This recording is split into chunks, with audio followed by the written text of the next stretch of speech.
guys, in today's video I wanted to talk about my top 10 mommy must-haves. When you're pregnant or when you first become a parent, it seems like everybody has advice for you. They tell you the best things to get, the things not to get, and it can be pretty overwhelming. So when we got pregnant, we ran out and bought everything that everybody said. And some things were really great and other things we didn't really use. So I thought I'd make a video of my top 10 favorite mommy must-haves. And some of these things might work for you, they might not, and that's okay, because I feel like at the end of the day, every parent will know what's best for their child, and you can try things and see what works best for you. So number 10 on the list is having a couple of spare diapers. We keep 2 in the glove box of each car, just so if we forget the diaper bag, or if we thought that one of us ran to the grocery store to buy diapers and we didn't, we have a couple in the car just to hold us over till the morning. There's been a couple of times where we had to run out and find a 24-hour store at 4 a.m. to buy diapers that were like 2 sizes too big. So this has been really, really helpful, keeping a couple in the car. My next favorite item is the bobby pillow. Now a lot of people say a regular pillow works just fine, which it does, but I became really dependent on the bobby pillow, and I guess that's kind of a negative about it too, because when you're trying to nurse, and if you don't have this somewhere, so you're out in public and you have to nurse, then it can be really stressful. What I do like about it is that it has this tag on the side which has the different ages of baby and what you can do with it. You can prop the baby up, do tummy time, so it's more than just a nursing pillow. And I know that there's also a pillow called the My Breast Friend pillow, and that I haven't really heard much about, good or bad, but I know that that is a little different and that some of those have cup holders on there. So either way, a pillow, a nursing pillow, if you're breastfeeding, they can be really helpful because it can get so tiring holding the baby right there, so this can really help. The next item on my list is coconut oil. This is from Trader Joe's. I don't like to use the Aveeno or the Johnson & Johnson lotions on my daughter. I just don't like how many ingredients there are in them. I don't know what the ingredients are. And I've read a few things about some of the stuff in there that I didn't really like. So I went to Trader Joe's and I picked up some organic coconut oil, and I know what's in it. It's just coconut oil, so I feel really confident putting this on her. I put it on her feet, on her hands, on her face, and that's another great thing too. I know if it's on her hands and she puts her hands in her mouth, she's not getting chemicals in her mouth, so that's really comforting. And the next thing on my list is a digital thermometer. This thermometer is a really, really great one. It has an 8-second read, and it also lights up after you take the temperature, so it'll be green if it's okay, yellow if it's a mild temperature, and red if it's a high temperature. So this is really great. I've had thermometers that take well over 30 seconds to read, so having an 8-second read when she's squirming around and doesn't feel good is really, really great. This kind of goes along with the last item. Having infant Tylenol on hand is a lifesaver. That way you don't have to wait till the baby is sick to have to run out, figure out what you need, and also knowing the dosage is really important too. I'll put a link below of our pediatrician. They have by weight and months of the child how much they should have, and also be aware they change their dosage interactions, so you want to look at the bottle and make sure it's 160 milligrams per 5 milliliters. So always pay attention to that. It seems like these medicines change pretty often, so just always keep that in mind, that you need to make sure the dosing is still accurate. Another thing to go along with sick babies is having a humidifier.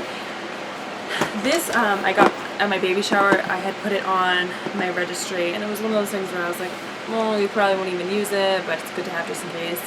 I used this within like the first month that Selena was home. It was November, December, so she got sick, everybody was inside, you know, and having this on hand and not having to go out to get it was great. This is a warm mist humidifier. I've heard there are cool mist ones too. I'm not really sure what the huge differences are, but this has been really great, and it even has a part on the top where you can put some of the Vicks medicine in so it goes out into the air, and that's really, really great. The next item on the list is this little sound machine here. This is by VTech, and it's super, super cheap. I know there are sound machines that can be really, really pricey, but this one was under $20, and it's great. It's a little projector too, so it projects little moon and teddy bears. And this just hangs on her crib. You latch it on the side, and it's great because she can even press it on too, which she's started to do. And it has 5-minute and 10-minute, and this one shuts off on its own, which is huge. I've had sound machines before that you actually have to get up out of bed and shut off, so it's really, really nice. She can fall asleep and we can fall asleep, so that's great. And it also has nature settings on there too, so if you don't want music, you just want crickets, it's got nature on there as well. So the next item on the list is the pack and play. We have a Graco pack and play, and it's awesome to have.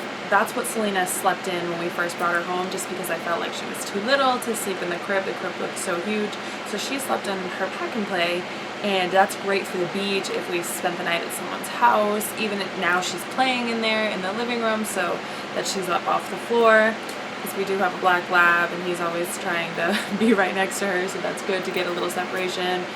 And it's just a great, great thing to have. And they can range in price. You don't have to get the most expensive one with the bassinet and the changing table. Ours has a changing table, and we've never even used it. I remember I tried to use it once. It was when we first got home, and my back was really sore.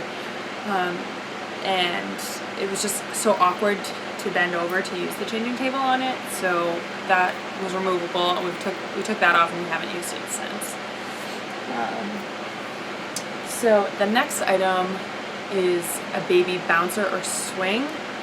I don't think you have to have both. We had both, and I used the bouncer more than the swing, and it was just because the bouncer is mobile. You can take it with you from room to room. The swing is just big and bulky, and to try to get it through the doorway, I would have to disassemble the leg just to make it fit through.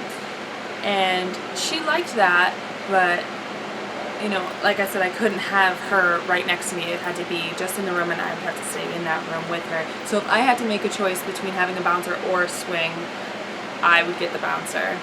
And it's cheaper, half the price. So, but it's nice if you can have both too. We did have both, and we did use both from time to time. So, but I'd go with the bouncer if I had to choose. And the number one item on my list is this car mirror. I didn't get one at first, and I think after about a week I went out and got one because I was taking Selena to the doctor, and I was stopping every 5 minutes just to listen to her and make sure she's still breathing, because if they're rear facing, you can't turn around and see them, especially, you know, if they're so little, and you can't just peek your head over the car seat like I can do with her now. So I ran out and got this one. This one I splurged a little bit on because it plays music. So it's nice because it has two settings. It has a playtime setting and then a nighttime setting, and it's got this control that you can control from the front of the car. So if they fall asleep, you can just turn it down, or if it stops, you can press it again.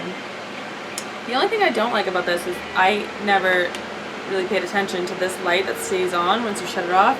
So I think that's why I was going through so many batteries with this. So you actually have to hold that down until that shuts off. But this has been great. I really, really love this. You can see her, make sure she's still breathing, and I talk to her in there, just make sure she's smiling and happy. So this is definitely one of my favorites. That's why I made it up the top of the 10 list. So I hope this video helps you guys. I hope some of the things that you like are on here. Let me know in the comments what you guys use, and thank you for watching. I'll see you guys in my next video. Bye.